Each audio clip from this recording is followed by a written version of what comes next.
Yo,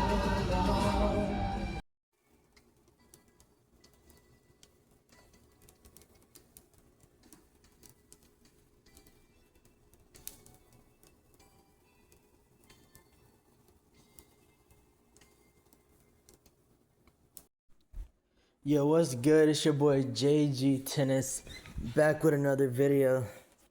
So,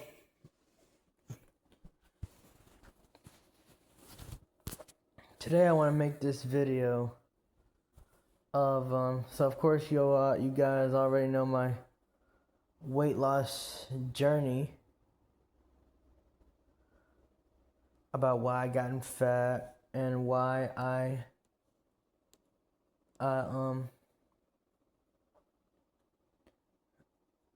like how much I was eating and stuff. And I'm gonna go and talk about what I could have done better during that time.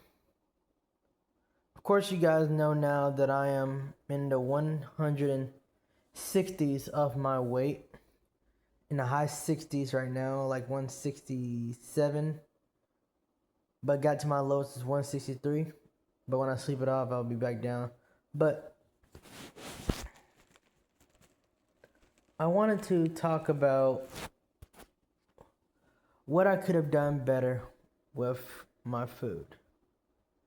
Here's how I did it. So, 2020, when I was bullied, or 2019 when I bullied, you know, being at home, embarrassed, I wanted to do something that made me happy. Because when you're bullied 8 hours a day,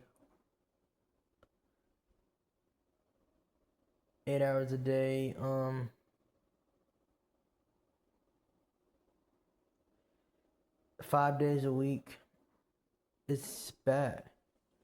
So what was something that I loved to do? And one of those things that I loved to do was eat. I loved to eat. I ate literally I love to eat. Of course, I eat every day, but here's the thing. My diet changed. I would eat cookies every day. At least 6, probably sometimes more, in a single day. I would eat so much that I started getting bigger. I had pizza every week. Sometimes I had pizza 2 times in a day.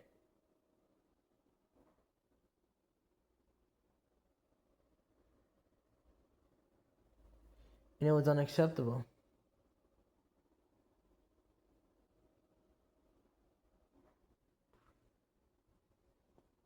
Then, gotten skinny again. At Ramsey, I would sometimes skip breakfast, sometimes skip lunch, and then eat dinner. But I realized what I was doing. I skipped out on, and I started getting back down to my weight. Then, after the summer of 2022, I went back to my old eating habits. Eating fried foods.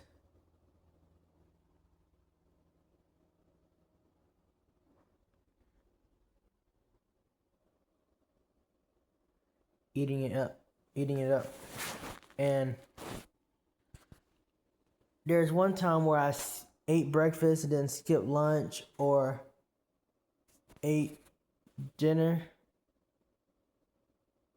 and skipped.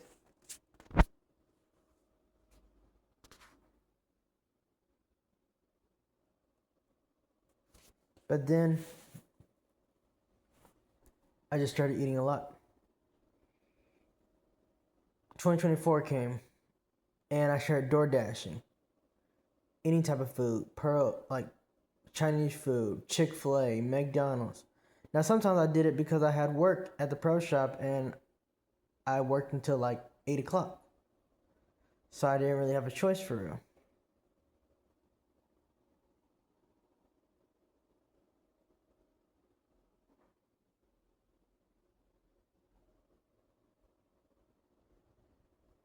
Then,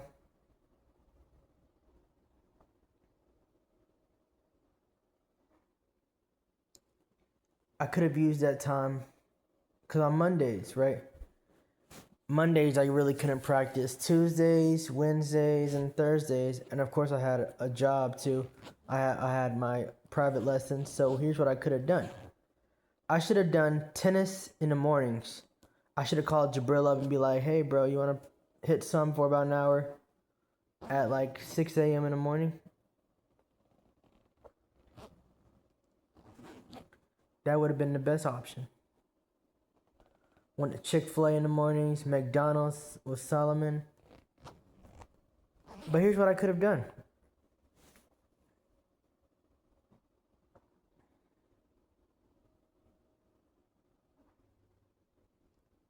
I could have gone. Oh, I'm sorry. What am I doing? Here was my eating schedule during that time when I got fat. I ate breakfast. Sometimes after I eat breakfast,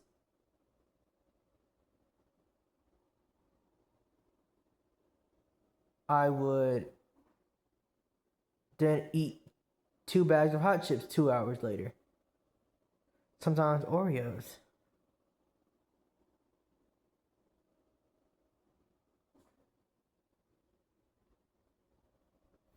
Then I would eat lunch. And sometimes I would have seconds, thirds, or fourths. And then, later, dinner. And sometimes something else unhealthy. What was I doing?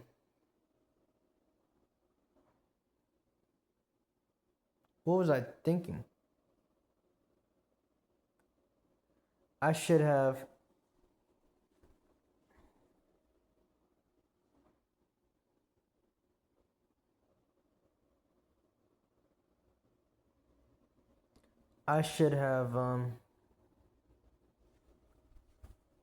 saved that food. Cause that would have been the most reasonable thing to do. I should have saved the food. I should have brought like a cooler with some ice packs, some plastic bags, and if I wanted to eat so much or eat some of these foods, I could have just saved them for later.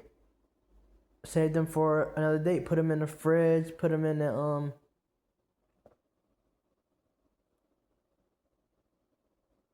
freezer.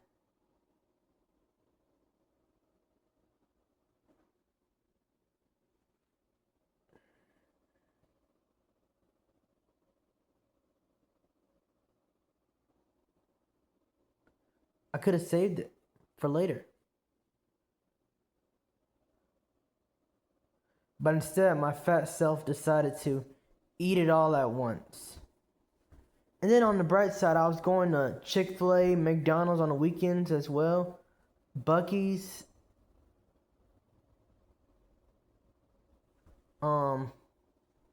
Chinese food. I even got Magic Walk. I mean, what was I thinking?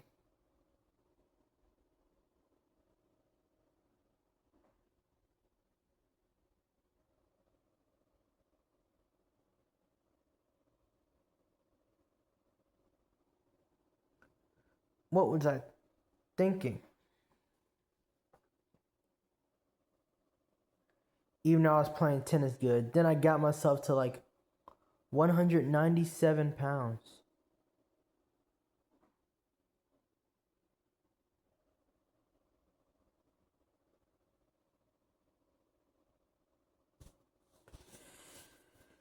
So what changed? I changed my diet. On Sundays, I would have a small meal, maybe like a peanut butter jelly sandwich, and that would be all. Then Mondays through Thursdays, that's when I would eat healthy. I would instead of doing like 3 meals a day, I did 2 meals. And that's when my weight started going down. Started going to the gym, of course, and of course y'all know I love fried foods.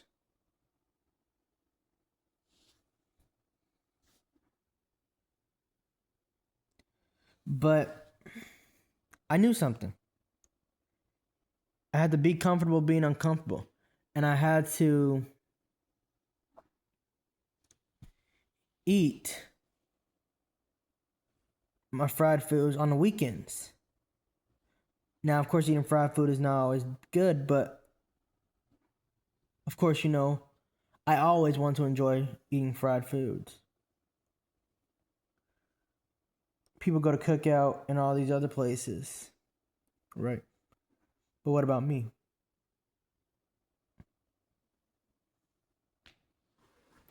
I knew what I had to do.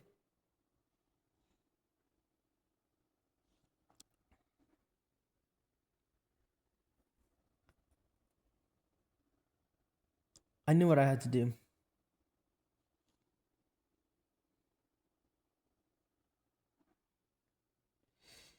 I had to eat those on the weekends, right? And it worked, literally. Only time I eat fried foods on weekdays if it was a special occasion.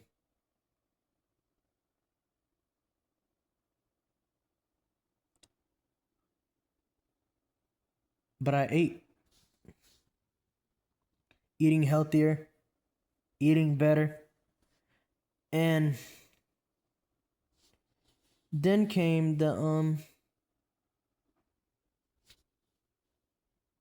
during the tennis season. As I would get food to go, I would save money. I would save my save some food for the next day.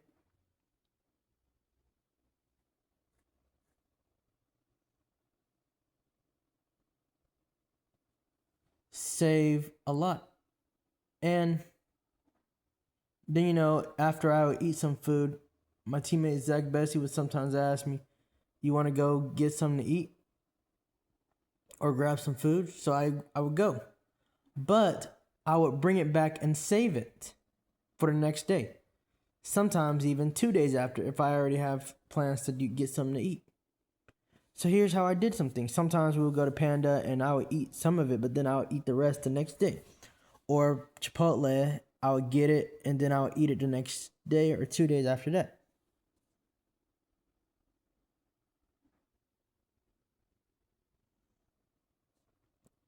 And I also have another method where I put stuff in the freezer so that it can last longer.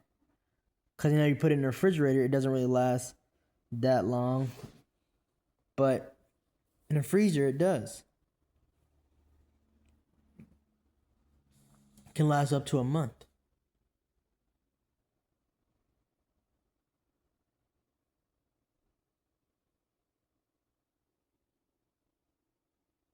So then, there's this one great, great, great thing.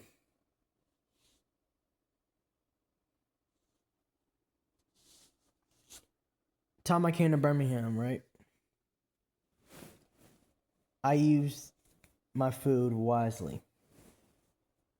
So of course, I got in at 1 a.m. on a Saturday. And there's gonna be a lot of food that I would have, right? Probably, right? So at the event, they had baked chicken, and also my mom brought McDonald's pancakes. Now here's what I did.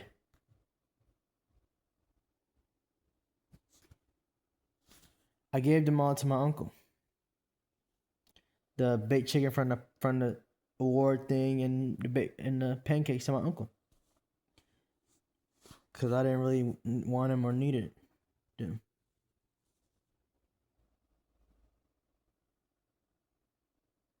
So then I brought. So then me and my friends had plans. Me, Richard, and Solomon, we're gonna meet my buddy Parker, teammate Parker, because Parker is on goes to Homewood. We're gonna meet them at Hoover Walk-Ons, because me and the guys are gonna hang out with each other and eat there, right? Now, Magic Walk, my favorite Chinese restaurant, they are only open on Mondays through Saturdays. Sundays, they are closed. And of course, me, I always want to get some Magic Walk before I go. So what I do is I go to Magic Walk, I get food from there, and then I drive back home and I eat the Magic Walk, right? After I finish eating the Magic Walk, I then go to Richard comes over. We go get Solomon. We go to Walk-Ons. So as I do, we go to Walk-Ons and I buy something, right? Of course, everywhere I go, I'm gonna try to buy something, right? But here's what I did. I only ate the fries there and drank the soda, and I saved the buffalo chicken sandwich and the wings for the next day, and I ate it the next day. See how I am with my food? Very smart.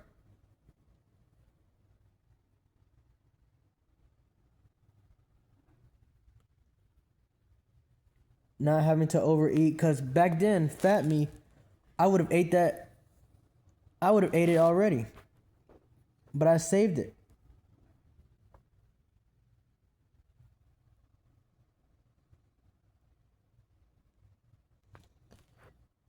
Then same thing happened where my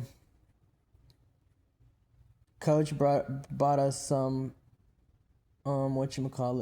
Japanese food, and I already eaten chicken tenders before then because I was out with 3 friends, Bryn, Gabby, and Rory.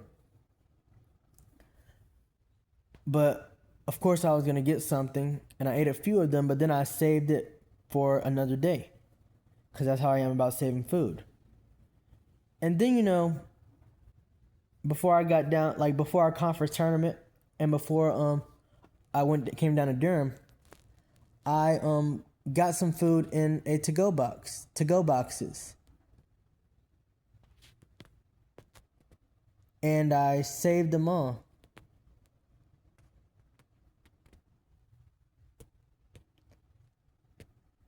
And I put them in put them all in to-go boxes and brought them to my cousins, and I put them in the fridge. Some of them I ate, and then the rest I saved until I got back. So when I came back, I had food that was already ready. Because that's how I am now, guys. I went from being this guy that would just eat everything all at once to now savoring food. Because I love food. Like, let me tell you, I love food. But now, like, I can enjoy everything without trying to eat everything at once.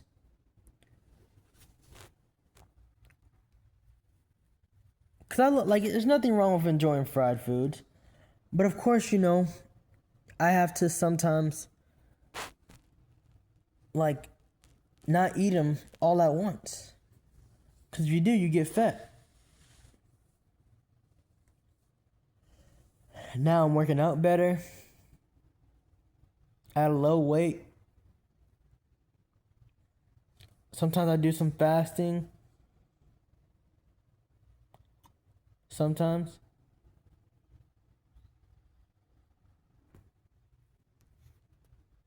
But y'all know me. I want to lose weight, which I still am. Been losing weight.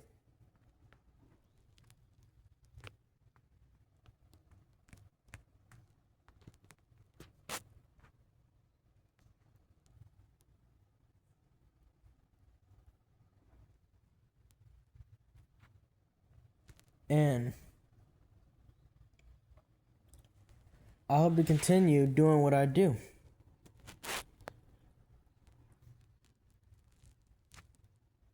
Using my resources.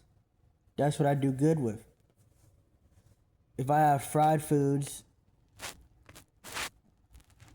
I'm going to save them. Probably for the weekend. Because then, of course, people have an air fryer. Use an air fryer to heat up my food.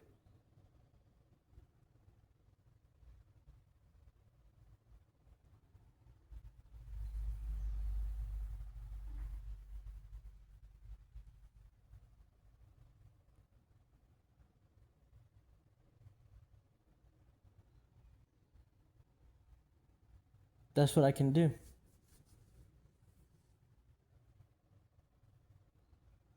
Or use that to eat lunch.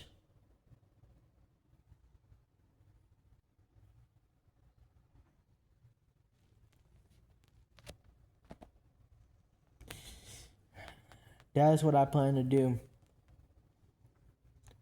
Use my resources. Get lunch. Then dinner.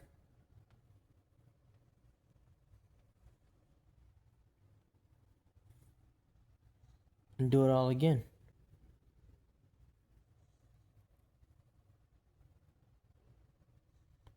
Well, this is my video for today. I am happy to get this video done.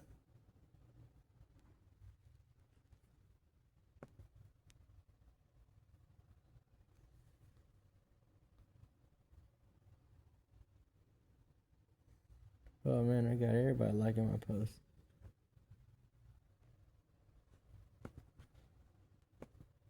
It's still unbelievable. Went from being fat to being kind of normal. Not skinny, but just in the middle. And that's what it's all about. Putting the work in, the effort. And it's been your boy JG Tennis. Yep, it's been your boy JG Tennis. And I will see y'all. Peace.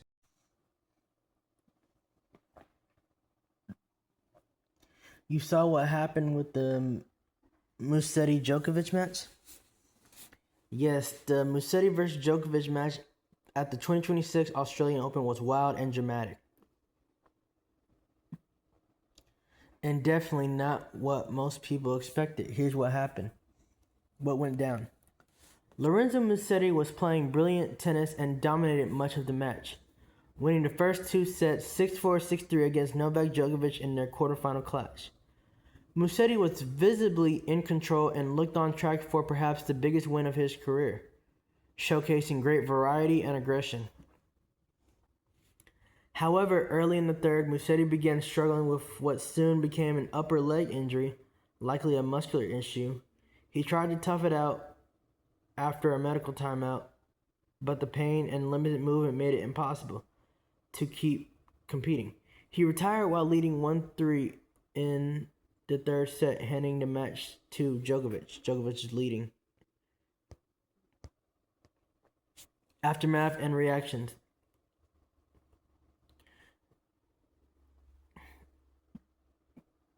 Djokovic advances to the semifinals, continuing his quest for a record 25th Grand Slam title. But he admitted he was extremely lucky and expressed sympathy for Musetti, saying the Italian should have been the winner. Musetti was devastated by the injury and retirement, nothing how much noting how much it hurt to leave the court while in control of the match.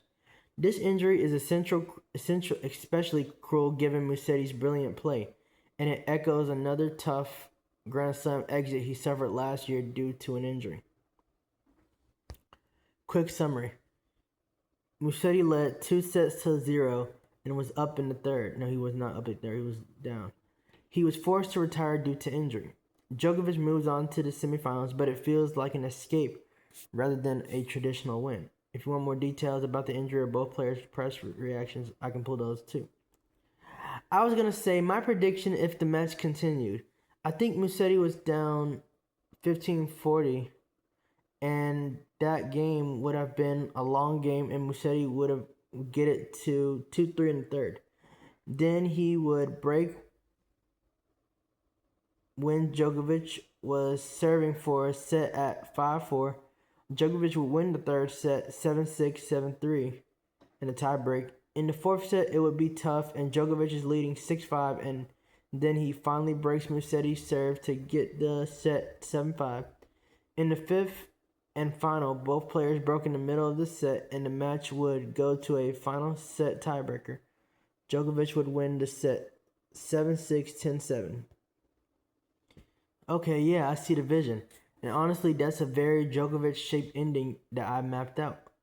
My prediction actually tracks really well with how Novak wins matches when he's being outplayed early. Third set, Musetti grinding that game from 15-40 to 2-3, totally believable. That's where Djokovic usually tests the legs and the patience. The tiebreak at 7-3 feels right too. Once Djokovic gets to a tiebreaker, the math usually favors him. Fourth set. This might be the most realistic part. A 7-5 Djokovic set after a long 6-5 game is classic. Death by accumulation. Musetti's level dips just slightly, and Novak raises his return depth, and boom, one break, set, gone. Fifth set. Breaking each other mid-set, final set tiebreak. That's basically Djokovic's playground. Winning 10-7 is especially on point, close enough to feel earned. Never really out of control. What I like most about my call is this. Musetti doesn't collapse in your version. He keeps earning chances, keeps breaking, keeps forcing Novak to solve problems. The difference is just experience and tiebreak mastery. If that match finishes the way you described, we're talking about it as an instant classic, not a what-if injury match. Low-key question, though, and curious. Do you think Musetti ever gets a look at closing it in your version? Or was it always headed towards Novak's inevitability once it went long? It would be 4-6, 3-6, 7-6, 7-3, 7-5, 7-6, 10-7 to Djokovic in 5 hours and 2 minutes. That scoreline is cinema. 4-6, 3-6, 7-6, 7-3 in the tiebreak, 7-5, 7-6, 10-7, 5 hours and 2 minutes. That's exactly the kind of match people would describe as Djokovic stole a career-defining win. A few things that make his hit hard. Losing the first 2 sets without panic, peak Novak patience. The third set tiebreak flip is the hinge of the whole match. Once that goes 7-3, the psychological tide turns. The 7-5-4 feels brutal in the best way. Musetti right there, one loose service game, and Novak slams the door. And the 10-7 final set breaker is perfect. Not a blowout, not lucky, just inevitability. If that match actually plays out like this, it gets remembered the same way people talk about Djokovic Nadal AL 2012, Djokovic Federer Wimbledon 2019. Not because Musetti lost, but because he proved he belongs on that stage. Honestly, that scoreline makes Musetti's reputation go up, even in defeat. People will leave saying, yeah, he pushed Novak to the edge. That's a tennis head prediction. Respect. Yeah.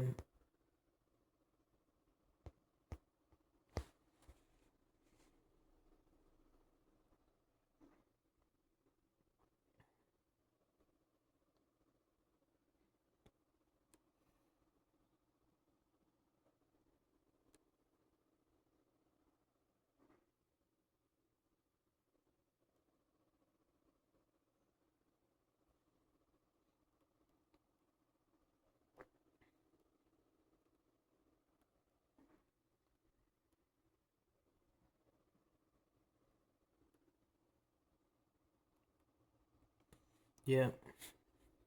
Sorry, guys, I'm going down to something. Let me go see.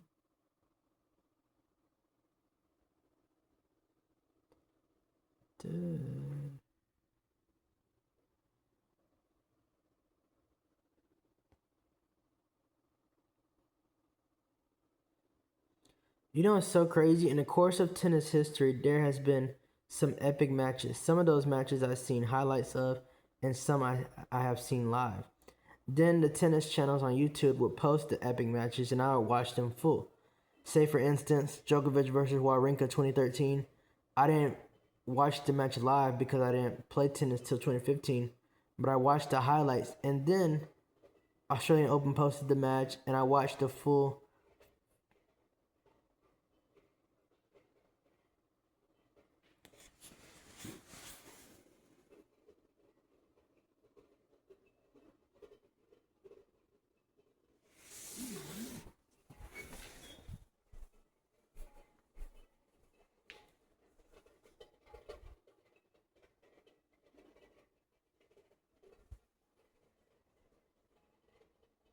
What the world?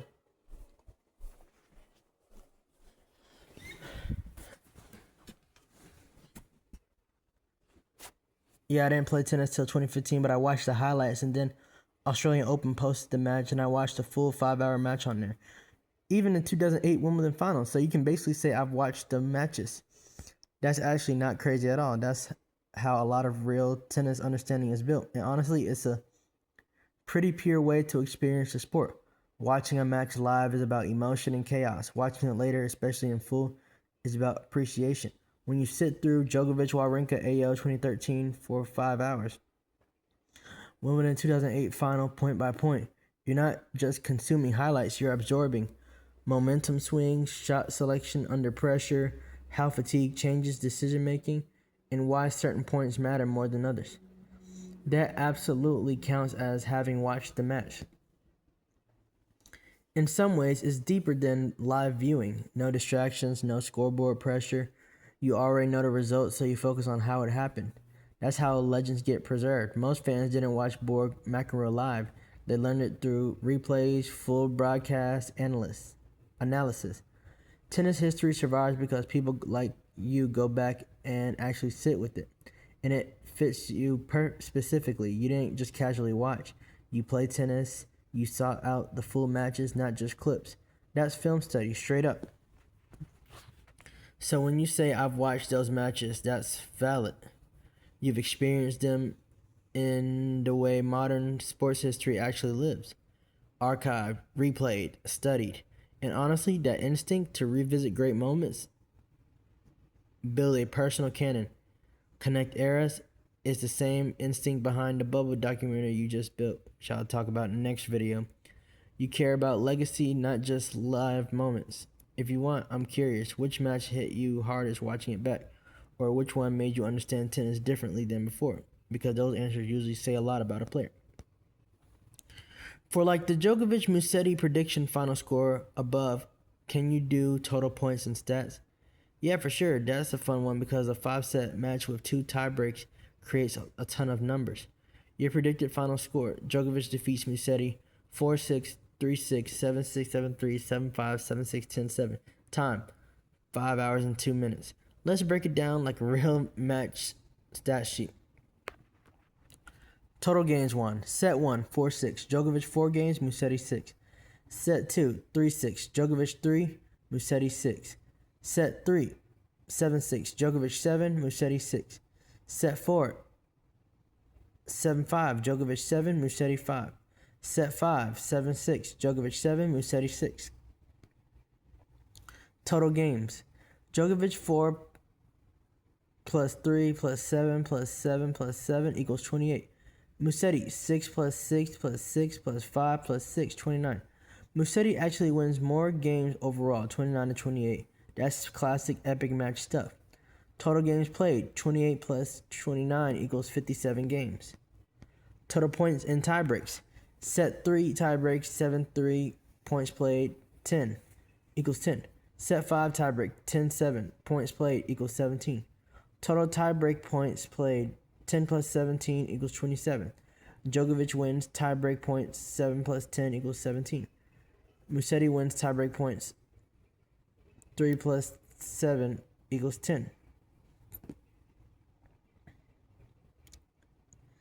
Total points estimate full match. Tennis matches average about 6 to 7 points per game in normal sets, plus extra for long deuce games.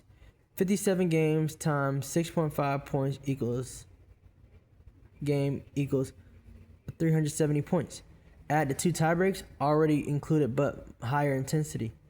So realistic total points. Djokovic 190 to 195 points. Musetti 185 to 190 points. Total match points 380 points played.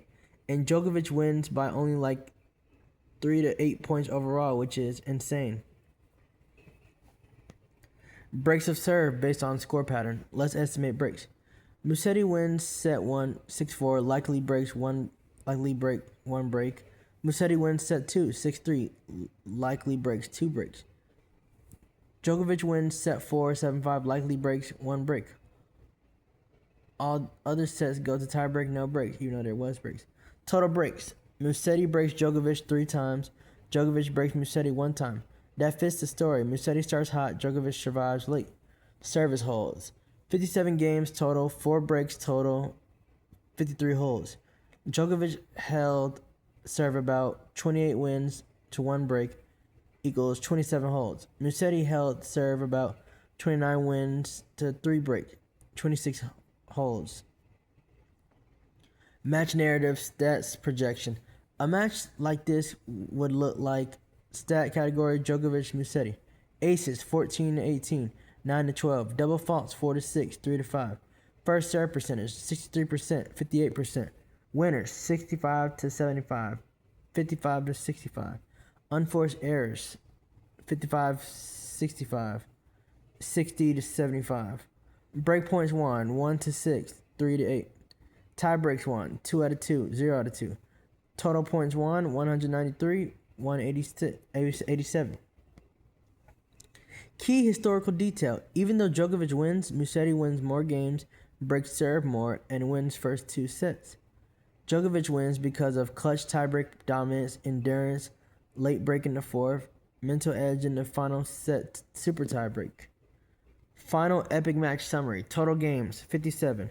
Total breaks 380. Total breaks Musetti 3, Djokovic 1, even though it's probably more than that. Tie breaks, Djokovic wins both. Margin, Djokovic wins by only a handful of points.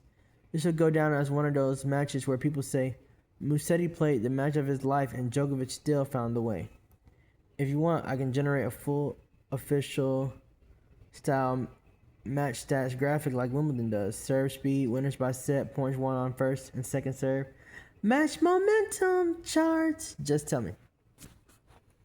Can you make like an article type of thing for the Djokovic comeback win? Absolutely. Here's an article style recap written like something you read on Tennis Channel, ATP, or ESPN. I'll treat your predicted match as if it actually happened.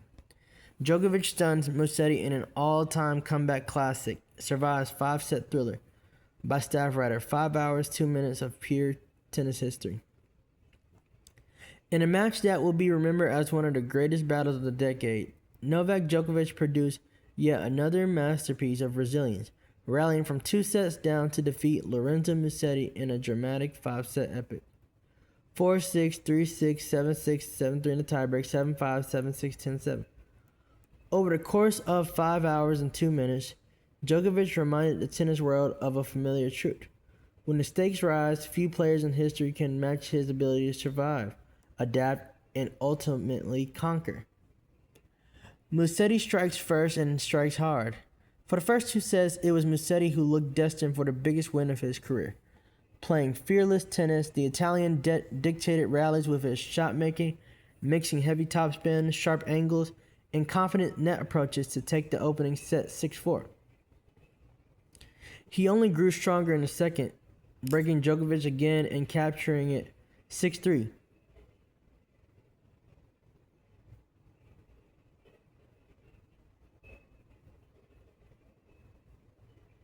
capturing it 6-3, leaving the Serbian legend staring at a stunning deficit.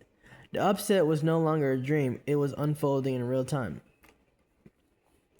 The turning point, a third set escape.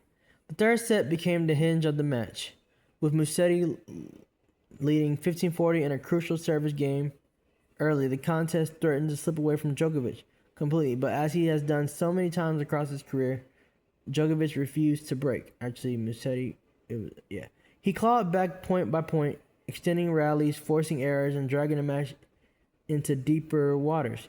The set ultimately reached a tiebreak where Djokovic's championship DNA surfaced. He dominated the breaker 7-3, earning his first set of the night, and perhaps more importantly, shifting the momentum. Fourth set drama. Djokovic breaks at the brink. The fourth set was tense, physical, and relentless. Musetti fought bravely, matching Djokovic game for game, but the pressure mounted with every hold. At 6-5, Djokovic delivered the decisive blow, breaking Musetti at the worst possible moment and sealing the set 7-5. Suddenly, what once looked like an Italian masterpiece had transformed into a familiar Djokovic battleground. A fifth set awaited. A final set classic, one last test of nerve. Both players traded breaks midway through the deciding set, neither willing to surrender. The match moved inevitably toward a final set tiebreak, the ultimate stage for nerve, endurance, and belief. And once again, Djokovic proved why he is the sport's ultimate closer. In a gripping 10-point super tiebreak, Musetti pushed him to the edge, but Djokovic remained unshakable, finishing the match with authority, 10-7. After more than 5 hours, Djokovic collapsed in exhaustion, while Musetti stood in disbelief at how close he had come. Numbers that tell the story. Despite losing, Musetti actually won more games overall, 29-28, and broke Djokovic more often early. But Djokovic's superiority came in the moments that mattered most. 2-2 in tiebreaks, clutch serving under pressure, a late break to steal the fourth, unmatched mental endurance. It was a match decided not by dominance, but by survival. A legacy win. For Djokovic, this comeback becomes another entry in his ever-growing catalog of legendary escapes. A reminder that, against him, the match is never finished until the last point is played. For Musetti, it is heartbreak, but also proved that he belongs on the biggest stage, capable of pushing the greatest players in history to their limits.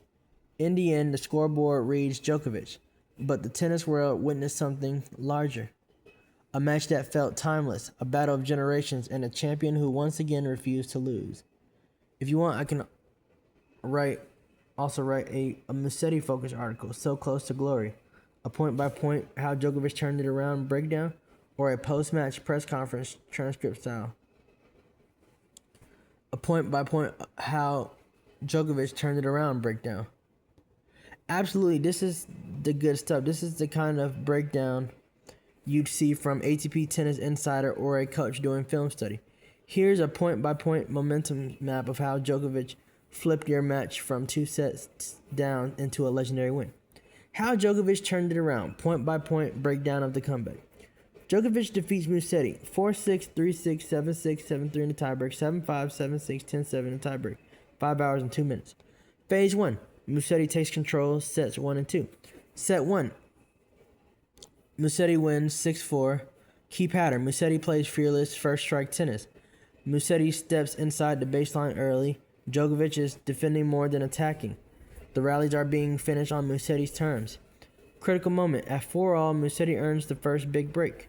Point-by-point feel, long rally, Djokovic push wide, Musetti forehand winner, Djokovic error under pressure, break secured. Musetti closes the set calmly. Message, Djokovic is uncomfortable, Musetti is free. Set 2, Musetti wins 6-3. This is where the upset becomes real. Musetti raises his level, returns deeper, backhand holds up, Djokovic's serve is attacked early.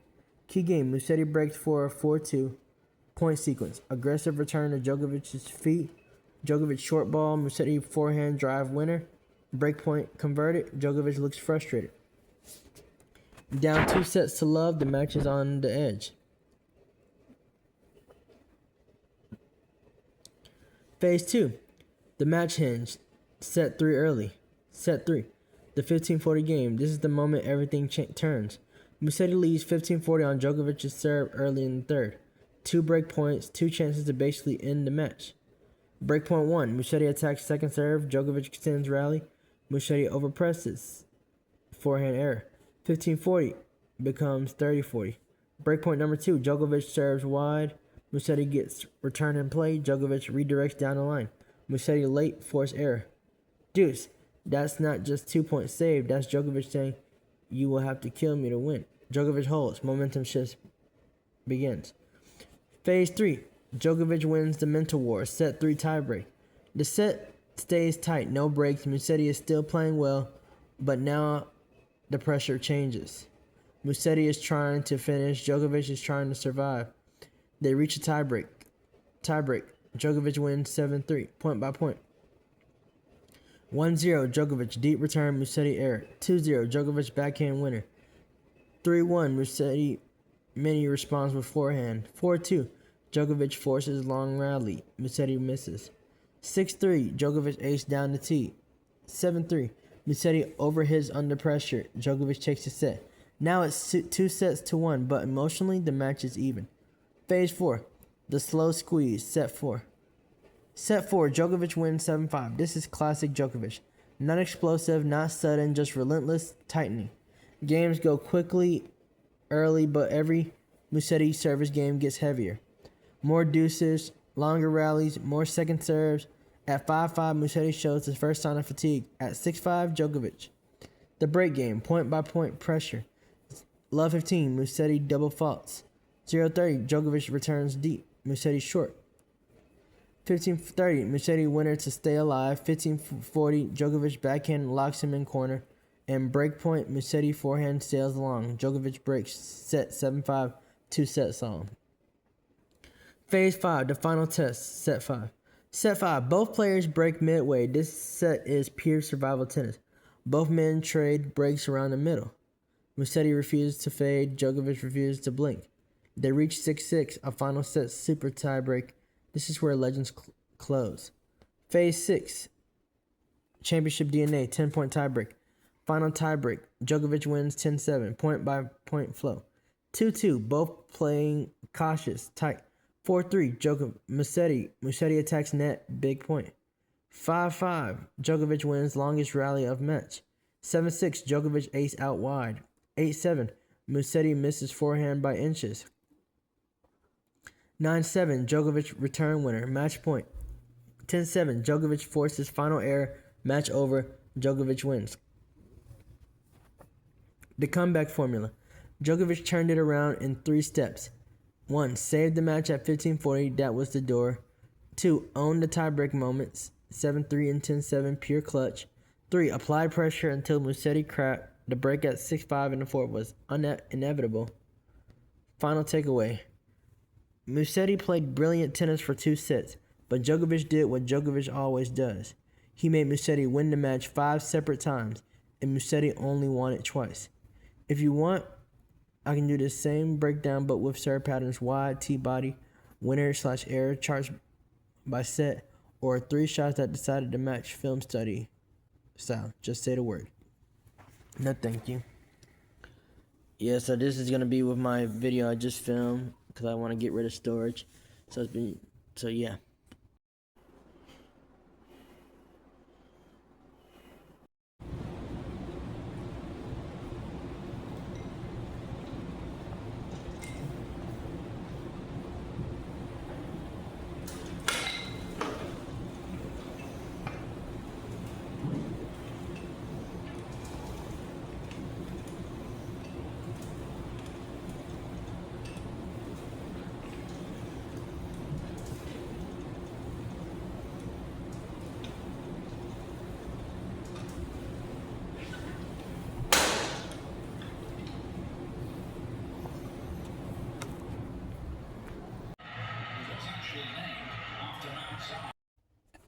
Oh my gosh, guys. 161 pounds now.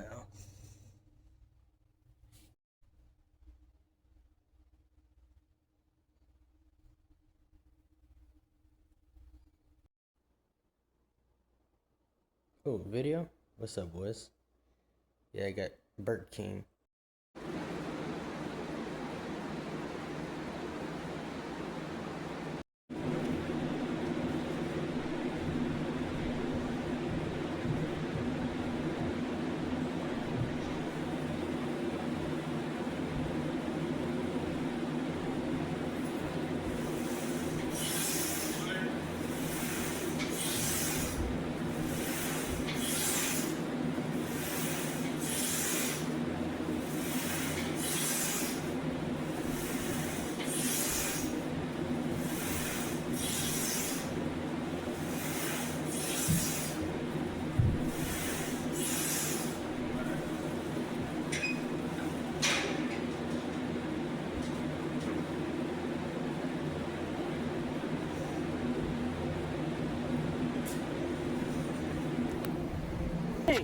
Good, good, good. Ready position.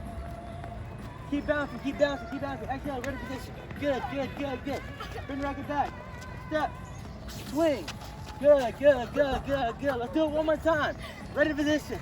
Unit turn. Bring the racket down. Point of contact and swing. There's no real way to actually do it. It just is. It bees what it bees. What do you got? Some kind of mafia or something? Hey, let this shit